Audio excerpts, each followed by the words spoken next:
Hello? Yeah, better when you turn it up. Um, hi everyone.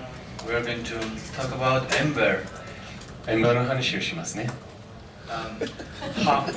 How many of you have worked with Ember before? Ember を使ったことある人、手を挙げてもらっていいですか？ Couple of hands before. Okay.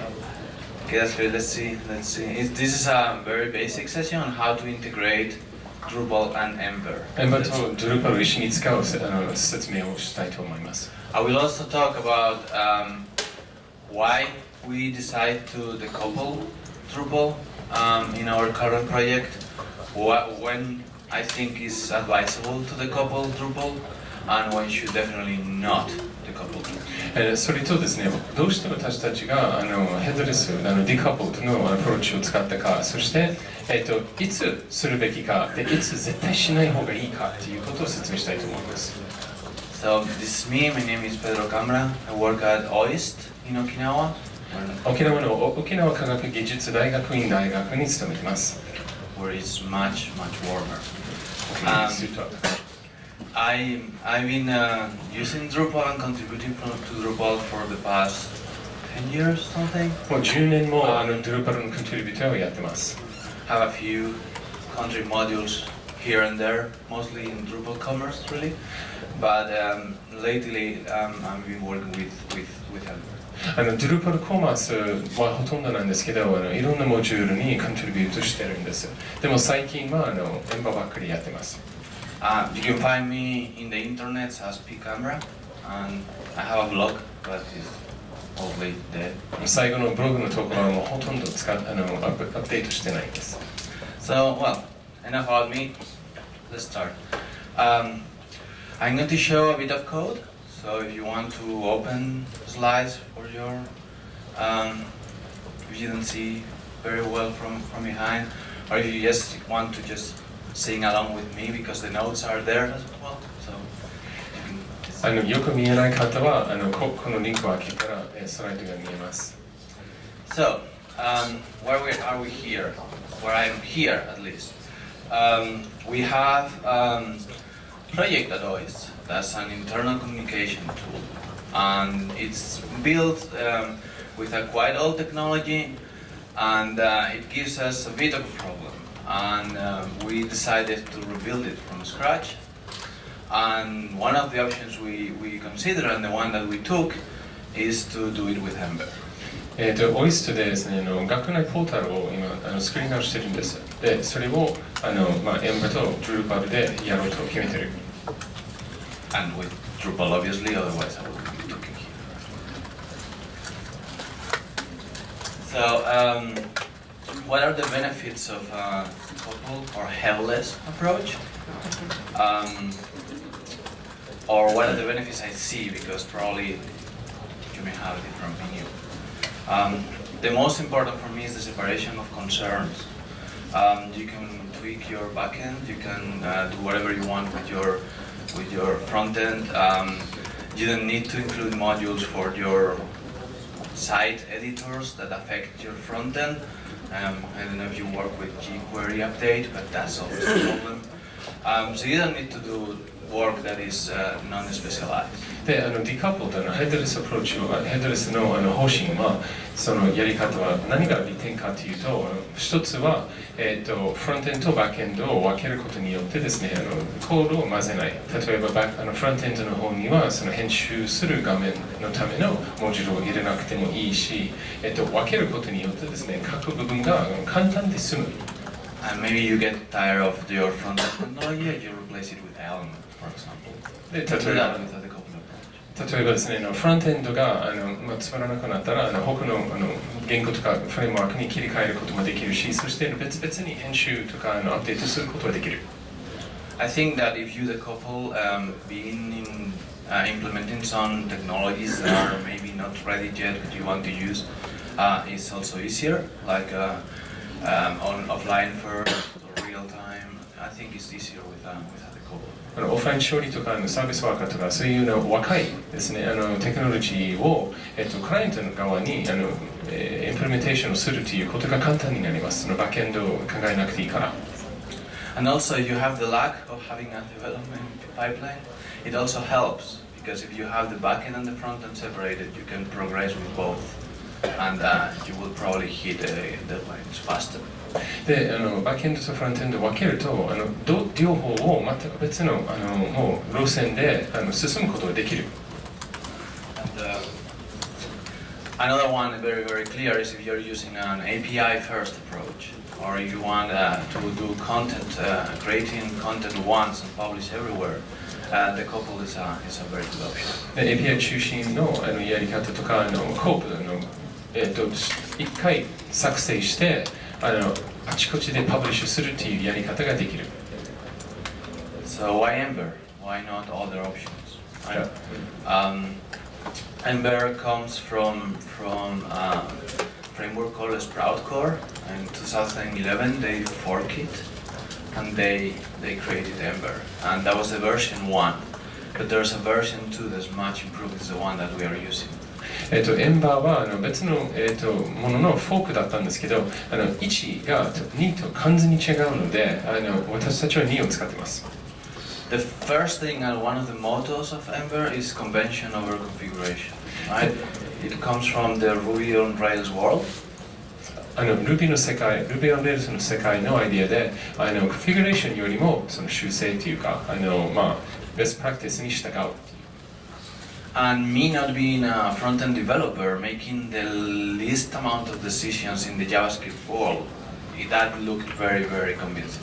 俺はもうフロントエンドが鈍いなんで選択肢が少ない方が良かったんですね、フロントエンドに対しては。They enforce best practices a lot. So, for example, when you create new code, it always integrates a test for you. It doesn't write the test, but all the file is there. ベストプラクティス中心なんでフレームワーク使うだけで、例えばテストを作りやすいとかベストプラクティスに従うしかないようになっています。And stability without stagnation means that it's actually backwards compatible, which is always a good thing when we are not on top of things. 耐性なき、安定性を得ることができますね。The version 2.10 of Ember is released a few weeks ago. It's actually a drop-in replacement. You just put it on top of your app. You just update and it works. アップデートするときはかなり楽なんで問題は起きないんですよ。It also is an early adopter of web standards like web components, promises, ES6. So you are always a bit ahead of what's happening. プロミセスとかウェブスタンプロミセスのようなウェブスタンダードを早いうちに導入している。It's a good tool for small teams because, as I said, it takes a lot of decisions for you. It takes out a lot of the burden of the JavaScript tower. 小さい開発チームにはすごく向いている。And in case of integrating with Drupal, there are two big advantages. One is that it actually integrates jQuery for the most front-end part of it. で、Drupal には Drupal を使っている人たちには得るものいっぱいあるんですね。まずはフロントエンドの方のインテグレーションがすごくよくできる。But also integrates JSON API in all over the model mapping. それよりもですね、モデルのマッピングの全般的にAPI モデルがもう合ってるというか、それインテグレーションされている。JSON API allows you things like spares, field sets, relationships. So it's a very good standard, and it's taking a lot of traction lately. JSON API がすごく最近ものすごく進めてて応援が増えてるんですね。使ってる人が増えててよくできてるものですからでそれがもうEmber にぴったり使えるんですよ。And the latest Drupal 8, there's an initiative to get JSON API in core and as an experimental module. 最新の Drupal 8にはエクスペリメンタルモジュールとしてはですねJSON API をコアに入れるという動きがあります。So this link in the data model was definitely one of the biggest reasons why we chose Ember. データモデルとJSON API によってデータモデルと直接つなげるということができるからエンバーを選んだ理由の大きな理由の一つです。More stuff. It also makes it very easy to integrate external libraries. So there's a lot of libraries that come as Bower components or NPM packages, and that's Ember makes your life really easy to integrate. NPM のパッケージとか Bower のコンポーネントを簡単にコードにインテグレーションできるんです。And it actually has a very healthy ecosystem, a very strong community. They aim for backwards compatibility, and that's a good sign as well. And it's also not backed by Facebook or Google like other alternatives, so it's a bit more independent. 他のフロントエンドフレームワークと違って Facebook とかwhat was the other Facebook and? Google とか Facebook がバックしてるプロジェクトじゃなくて大きなもう本当に普通の人から出てるコミュニティがあって、そしてエコシステム他のソフトとかモジュールが発表されているから期待ができます。There are hundreds of extensions. Most of them are tested, like with automated testing, and most of them are maintained. 何百個のエクステンションがあるんですけど、あるだけではなくて、そのエクステンションの中にはですね、自動テストが入っているし、そしてもう元気的にメンテされている、安定している。So let's stop for a second and see some code. Okay. じゃあここでですね、ちょっと教育の現場とかですね、認知心理学にはスカフォーディングというものがありますね。話をする前にどういう話をするかということを説明してから進む。で、今回の、トークは最後にサマリーをするんじゃなくて、今から説明をするトピックをちょっと今から述べておきます。そして最後のサマリーはペドロさんが自分でやってそれを通訳する。その間は全部英語ですね。ですか？じゃあ今からですね、エンバーの基本的な構造について話します。コンポーネントとかですね、モデル。で、それからエンバー CLI というコマンドラインのインターフェースの使いやすさと力を説明します。その後はですね、ステップバイステップでエンバーのアプリケーションを作るときの様子をステップバイステップで説明をします。その後はですね、それをやってる間に、Drupal のインテグレーションはどうすればいいかとか、Drupal どうやってつなげるかということをステップバイステップで見せます。コードで見せます。その後はですね、その中でもちろん Drupal とEmber が初期設定で合わないところがある。で、その解決をもう細かい説明をやります。で、一個ずつですね。それからディカプリングですね。ヘッドレスのアプローチの弱点、そしてペドロさんがその弱点に対してどうやって解決しようとしている。皆さん、スライドにはコードそのままが入っているし、解決案も入っているですから、ぜひダウンロードして、例えば使ってみようと思っているんだったら、ダウンロードして勉強してください。じゃあ、今から、その最後のまとめまで英語だけになります。Okay. I'm going to show code. I do have a demo here. If someone is curious after the session, just come see me. And let's start with the basic conventions. Ember has a system of routines. It's basically a route, and then you have a model for your data, and this goes through the template to components. Ember introduces the concept of components that are reusable and you can use in several places of your application. But before that, Ember comes with a CLI tool that allows you to scaffold all your Ember projects. Think of it in the Drupal or Symfony world like a console kind of thing. It uses a system called Broccoli to pipeline commands, and it's like something like gulp or gram or something like that. And you can get into that, but no, it's not. It's 99% of the cases you are not going to touch that. And it manages module import, install of plugins, compilation of SAS if you have, or less, or whatever you have there. It manages that, and very importantly, configuration variables like environment variables, things like that. Some examples of this is things like Ember init that initialize like the scaffold of your application. You have build and serve to compile your code, and even has a small web server so you can test it live with a live reload. You can generate components, elements from Ember, like routes, like models. We will see more of this. You can install external elements, and it does more things. So these are more the basics. These are more or less the basics. These are the routes. If you generate what we're building is that, or we're going to see built is like a very simple example, like a couple of articles that we are going to scaffold that from Ember with fake data, and then we are going to replace the data by true. So we create a route in posts, /posts for our application, and this is what Ember CLI does. It creates all the files that you need plus a test. It doesn't write a test. It's not magic, but it will create the test in a meaningful way for you to write.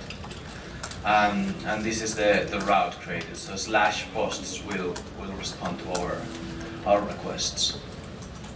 Second step is generate the model to get the data in, and then you can do that with the Ember CLI as well.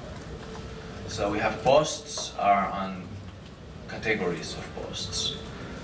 And it won't generate these because it doesn't know your fields, but you will fill the fields that you need, like title, body, image, and Ember data, which is an add-on for Ember, will allow you to tell which kind of data that is. And it manages relationships. So you have has many, so a post has many categories, and a category belongs to a post. You can declare inverse relationships as well. For displaying data, this is just a simple, in the route posts, we just pass an array of dummy data to be displayed. And it displays data with something called handlebars that uses something called mustache. And I know these are like a lot of concepts, but handlebars is a very simple HTML templating system, like an tweak can be. And mustache, it only means that it uses mustaches to display whatever is not HTML. That's the Ember part. So we show an article that has the title, the body, and the categories. That's it. To show you how easy it is to install external libraries, we can install Bootstrap. So our site doesn't look very bad, it only looks like every other Bootstrap site. And you can add a couple of Bootstrap classes here and there, and then you get this. This is coming from example data. Okay, this is as simple as it gets. You get an Ember app with that displays data from an array, which is on start. As again, we have the route, we have a model, and we have a template. That's the simplest example that you can build, and then you can build up from that. So, we can add now Drupal to the mix, and we have a few options to do this.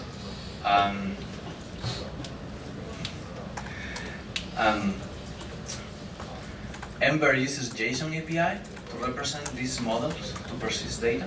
So it already uses JSON API. And we can install the Drupal module in a Drupal installation, the Drupal JSON API module. And this will provide JSON API endpoints for all our content resources, users, nodes, whatever you can, taxonomies, files. It always works out of the box. You don't need to configure anything. There is also Ember data Drupal add-on that you can use. I am not using this in the example, just to show you more code of how to integrate things and how to explain you how the things work internally. But this is a very good place to look for code, for example. You don't need to use JSON API. We are using it, and I'm showing it in the example because it simplifies a lot the model matching. But you can use the REST module from core and just use regular JSON if you're feeling like building your own JSON API, or Relax Web Services, or whatever module you use.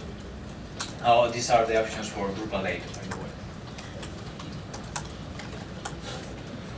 So the first thing we need to do to transform this dummy Ember data application to something that reads from Drupal is to tell Ember where the API or where the backend for the data is.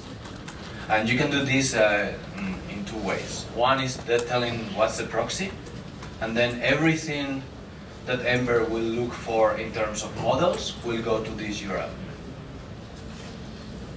Okay, but this is really good for testing, but I wouldn't do this in production. You have an environment variable. It's called host, and then you can tell which is your host. And this allows you to have like development environment, production environment, and so, or testing if you want. Let's change our small application to start reading from Drupal. The first thing we need to do is remove the dummy data and tell the model through Ember data to find all the post content. Okay, that's the first thing. It's like instead of showing just an array of data, just show it from Drupal. But that's the first thing we're going to see. If we refresh the page, we'll see, well, this is not working. I mean, you wouldn't think this was going to be that easy, right? So, as you see, it tries to look to a /JSON API /posts, but Drupal doesn't have anything in it. Because this is what Ember tries to call. It's like the host, a namespace that you can configure, and the plural of the model that you can also configure. By the way, by default it only adds an S to the. If your model is called post, it will look for posts. This is a convention, again, with the convention of overconfiguration. It will try to do that by default. You can override that behavior. You can call this whatever you want. But Drupal exposes the endpoints in JSON API, or I think this is configurable actually, /entity type, /bundle, or content type in this case, and format API JSON. So we need to tell Ember to go there instead. And that's what we have adapters in Ember. That adapters in Ember drive the way the data models are persisted. That drives the way how this is looked for. So we have ways to tell the host and the namespace from our adapter. This as well is generated with Ember CLI if you want. And then we can say the path of the model, and we can build a query with a format. So this will go to JSON API /node/post with the format API. Okay, so this is a step forward, and you can configure the namespaces in the environment.js file. But this is not enough, because the next thing Ember is going to, or our browser is going to complain, is that there's a node --post, but there's no model that is called node --post. So we can go two ways with this. We either adapt to Drupal and we call our models like node-post, which in my opinion looks a bit ugly. Or we can tell Ember with serializers, hey, instead of node//post, anything that is before the anything that is before the dash, you remove it. So we'll go to post. That is our model. Then, the next step is naming our model properties as the Drupal fields. So before we have title, body, image, category, we have to put the name of the fields that we have. And we have to be a little aware of how Drupal organizes the data. Because when you create an image field internally, it's not in the node table or anywhere else. It's a relationship with the new Drupal 8 data model. Every field that is not a text is probably it's in its own table. So image category, we need to create a new model for the file. And we rename the category and we keep it as it was. We have title, body, field, image, category, and then we need to. We could even add more fields to category. This is extendable.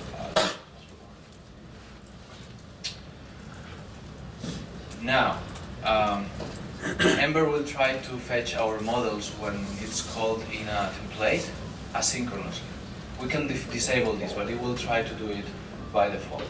So the first thing is going to complain that there is no taxonomy or file reference for the model. And this looks a bit manual. I wanted to show you exactly, like, you probably don't want to have this, but this is how it works. So for the post, it will look for JSON API /node/post. For categories, it will look to JSON API, taxonomy term, category with the format, and then files as well. And this is where I say we need to be a little aware of the Drupal data model. We need to know where to look.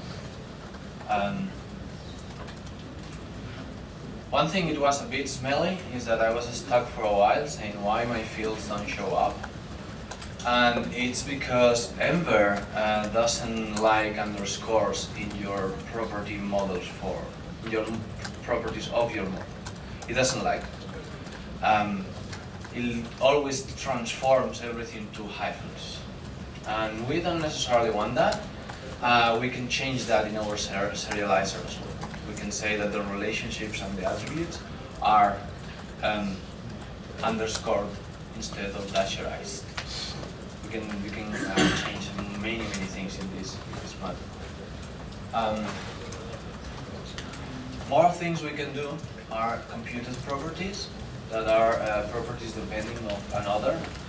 Think about it of generating a full name from a first name and a surname. Or, for example, generating the full URL of our images. It says Ember computed URL. So you can map the properties here, and every time the URL changes, the full URL also changes. So you don't have to do anything else. You just need to declare it and say this is depending on this. And you can go you can add very complicated rules to all of this process. We are almost there. We just need to change our template just a little bit. We need to say that the image comes from the field image, and the property we want to show is the full URL. We need to change that's it, I think.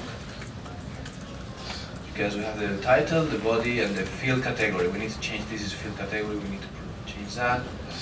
And this is coming from Drupal already. Okay? As I said, I have a demo of this working locally. If you're interested in seeing this, how it works internally more, I'll be happy to show you. で今の、その円盤の使い方は動いてるデモンストレーションはこのパソコンで動いてるんですから見たいんだったら話以降に言ってください。Okay, so next we're going to show about a few things that maybe a bit you need to consider before the code. Okay? Because Drupal is awesome. It gives you a lot of things for free, It gives you authentication, you have the form API, you have SEO probably, you have multilingual. You don't need to worry about this little thing here, which may be a bit tricky. You don't need to worry about complicated infrastructures, microservice architecture. You don't need to worry about anything of that. So you need to consider what are your challenges before choosing the couple approach to a project. So I'm going to show you a couple of things we found. I'm not going to solve all of these problems, but some of them we have to solve. Okay? So the first one is how you authenticate users. It's like you have your little JavaScript framework there, you have your Drupal. Maybe you have some content that you don't want to show to everybody, but maybe you need to have a login screen to users, for users to create content. You need to know who user created what, which is the user that created what, etc. And that is a bit tricky. You have the allies in this battle. You have the simple auth module for Drupal. That if you're happy with a token-bearer approach of authentication, like Drupal gives you a token and then you use that token to validate your requests, you can use that. And Ember Simple Auth is a very, very solid and robust base to use that. It gives you tools to say this page is only for authenticated users. This page is my login page. It gives you a lot of tools for that. And it uses authentications and authorizers. So you can say when a session needs to be revalidated, when maybe you have an expired token as well, because you can handle all of them. And then you have the files problem. Drupal 8 is not ready yet for this. JSON API doesn't support file creation. I'm talking about creation. Yet, and there's a Drupal core issue for integrating base 64. But you also need to consider if your base 64 is what you want. Because it appears to be that the multi-part forms are more performant than base 64. So you need to choose your poison, I think. In our project, we went for multi-part forms because we had to implement it manually. Okay. So a couple of things more. Couple, not a couple. What's in there for you? Drupal is really good at solving hard problems that have been solved for years that you don't need to worry about if you don't use a headless approach. Definitely go for the couple. If you will have multiple consumers, you will go for if you are planning to do an API first approach, the couple is a good idea. If you want to do a content repository that the content is exposed to several places, headless is a good option. Be aware that you can decouple Drupal with another Drupal. Maybe you want to do that. If you want to use front-end implementations that are not yet there, maybe that's something to consider. What is the effort to implement that versus a classic approach? And if you have very content workflows like what I call a classic Drupal, don't decouple that. ドルパルのディカプルのアプローチを使うべきかどうかをよく考えてください。真剣に考えてください。ドルパルはいろんないいものをくれるから、それを捨てる前によく考えて、で例えばでもするべきの時と言いますと、いくつかのコンシュームですね、フロントエンドが同時に同じドルパルをアクセスするんだったら、それもちろんディカプリングはいいし、そして、この新しい優れてるフロントエンドの技術を使いたいときはするべきだ。だけどコンテンツ中心のウェブサイトとかクラシックなウェブサイトはやらない方がいい。Another thing is that I'm really enjoying working with Ember for this project. I think it's a great tool, but it's not the only one. So you need to evaluate other options as well. 今回エンバーを使ってすごく楽しいんですけど、エンバー以外の技術はあるんですから、全部見て自分で決めてください。just to really wrap up, a few tips and tricks on Ember, things that I wish I knew before starting, is that if you search for Ember help, like when you search for Google, in Google for Ember problems, filter anything other than 1 year, because nothing to do. 1.3 has nothing to do with the version 2. Different best practices, different approaches to problems. There used to be something called two-way binding in Ember 1.3, and that exists in 2.9 as well, but it's not the recommended practice anymore. アドバイスいくつかあるんですけど、一番大きい、一番大事なのは、エンバーのことをGoogle とかで調べるんだったら、まずはもうこの最新の1年間の情報だけにフィルターをかけてください。エンバー 1.3 と今のエンバー2は全く違うんですから、古い情報は役に立たない。There is this little tool, you probably know it already, it's called Postman with Chrome. Really lifesaver when you're checking and you're debugging what your JSON API or your API is returning. API を使っている場合は、Postman ツール使えばChrome ブラウザに入っているツールなんですけど、それ本当にないと進まない、すごく役に立つツールなんです。The DevTools of browsers like Firefox and Chrome have come a really long way since the past few years. And there's this little thing called Ember Inspector. Then if you learn Ember Inspector, and if you spend a bit of time learning how Ember Inspector works, you will save tons of time in your project. Firefox とかChrome のインスペクターツールがすごく最近良くなってて、でもその中でもですね、Ember Inspector というものがあります。それの使い方はちょっと時間がかかるんですね、覚えるために。だけど、その使い方を分かってたら、Ember の開発がもうすごく早く進むし、いろんな問題を解決してくれるのでおすすめです。And finally, I mentioned this before, there's this little add-on called Ember Data Drupal, that even if you don't use it, we are not using it because we took an approach of having like an intermediate proxy for requests, and that changes things a bit. But if you don't even use it, take a look to it because it has solutions and may help you in the process. 先ほど言ったEmber Data Drupal ものがあるんですけど、それを使わなくてもそれよく見るべきです。いろんないい例が入ってるんですから、ぜひ。So slides are there. I will do them as well if you want to take a look. And that's it. Thank you very much. Domo arigato. あ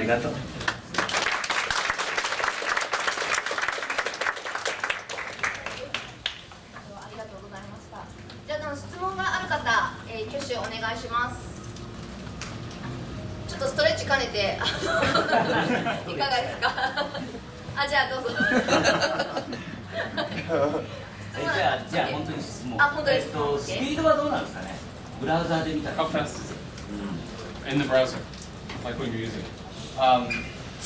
It's very fast. I'm surprised. I wasn't expecting. I wasn't expecting the reaction because it tends to not fully load every page. So if you use the right components for your links, for example, that links other routes that Ember knows about, it doesn't do a full reload. So it only reloads what it needs to reload, and that's very fast. And another thing that it does is that if you know you have the computed properties thing, it actually knows when the model changes and it will change it for you. So that saves a lot of requests. すごく早いんですよ。ロードするときにですね、変わったところだけをリロードするんですよ。全部じゃなくて。それとcomputed value というのは、それが変わるときはもうエンバーはそれをちゃんと見てるから、その時に変わるときにたびに更新するから、それも毎回再計算をするんじゃなくて早いんですよ。And it also has something very similar to the Drupal hooks. So you can hook on several events, and you can perform synchronous operations, and you can call things even after render. So that's very easy to do deferred operations, and that that it doesn't affect the complete load time, but it does affect the apparent load time because you can load things lazily very easy. レイスロードがやりやすいんですね。例えば、レンダリングが終わった後に、ファンクションをコールして、そこだけを更新するとかはできるんです。ありがとうございます。はい、じゃあ他に質問がある人、ちょっと待ってください。日本語で大丈夫？もちろん。そのためにいるんだ。今のお話で、リロードするときに画面の一部だけリロードするっていうのがあったんですけど、その時に完全にブラウザ側で作業処理しないのであれば、アナリティクスとかの計測に悪影響は出ますか？You said that from the beginning it will automatically reload only the part that's changed in order to save time. But when it does that, doesn't that sort of rob you of analytics data, Google Analytics data and hit data? No, because the URL of the page changes. Yeah, URL が変わりますから。It does change the page of the URL. I mean, obviously there are small things like you do a defer load that is not counting, but you could even put like some JavaScript code you want to do tracking there. But the URL, if you do a click that changes a page, it doesn't reload the full page, but it does reload the URL. ページを変えるクリックをすると、ページ全体が変わらなくても URL が変わるから、Google Analytics に登録されるんですが、はい。ありがとうございます。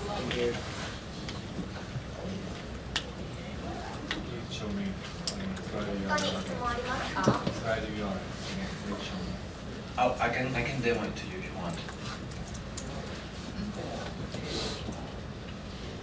他にありますか？質問。大丈夫ですか？はい、じゃあ、Thank you, Pedro。どうもありがとうございました。